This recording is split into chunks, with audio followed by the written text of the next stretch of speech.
Hello everyone.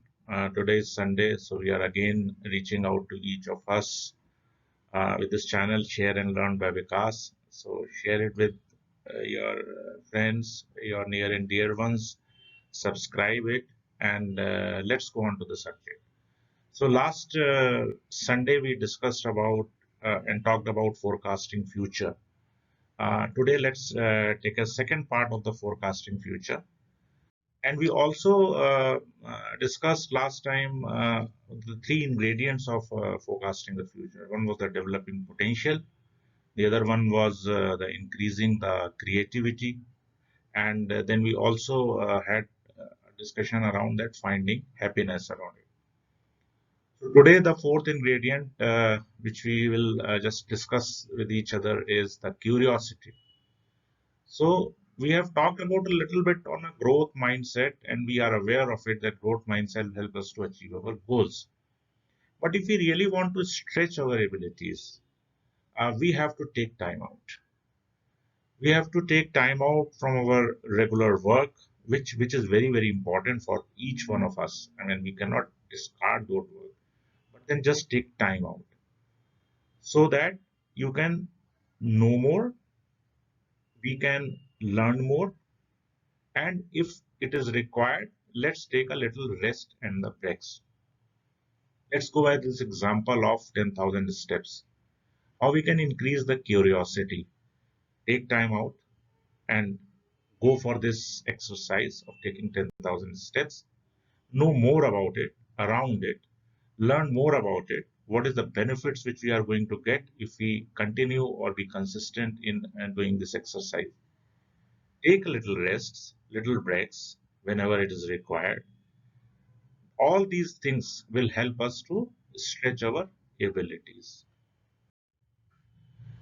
Now, after these four ingredients of forecasting future, let's also look at it that from where we can get the power to create our future.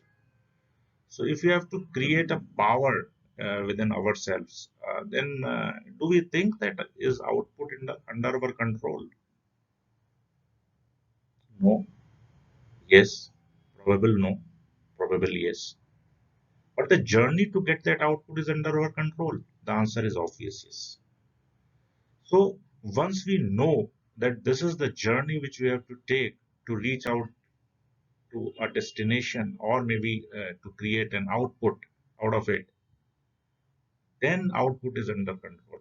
Actually, meaning output is under our control, but we are not so clear about it and not so um, uh, exactly, I mean, clear about it. So that way, what happens that we never able to define our output. And if we are able to control our journey to achieve that output, output will come nearer. Again, take this example of 10,000 steps and just think it over.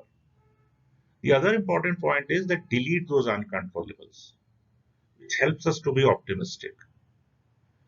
If you are taking a 10,000 steps on a public park, you cannot have a control on the crowd someday or the other. It can be many people be there.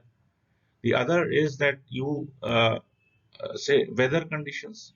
Let's look at the weather conditions. That is not under your control. So what we have to do is that in our journey we have to look at that these are the uncontrollables which may come in. But deleting those uncontrollables will help us to take our journey more forward. But at the same time, do not ignore it. Just keep it in memory plus because they help us to know that these are obstacles which can come in our journey when we are taking those 10,000 steps. Always said, be consistent. And once we are ensuring that we got a power with us, then believe in our ability to learn. Now, let's look at the prediction of the first step of the forecasting future. How we can predict our future is, and let's assign to ourselves where do we want to be in future. Let's look at those actions which we have to take to make us reach there. Let's look at what we do to make this happen. It's easier said than done, but if you just relate that example of 10,000 steps and look at each and every point here which is being mentioned, you will be able to, or we will be able to look at and visualize, and we are be able to predict our future. Of course, planning is a very, very important part. If you have to, if we are looking that where we have to go into the future, planning is required. If we have to put up some actionables, planning is required. If we do what we have to do to make this happen, planning is required. So again, planning is a very, very important point where which will help us to build our confidence. So the first step of forecasting future is predict it. Predict it for ourselves. Then the other three aspects of forecasting future are how we can control the future, how we can believe in our future, and how we can achieve our future. So continue watching. We'll meet up on next Sunday and we'll see that how we can control, believe, achieve, and then formally formulate our future. So thanks for today, watching and listening to this channel. Let's meet on next Sunday. Have a good day.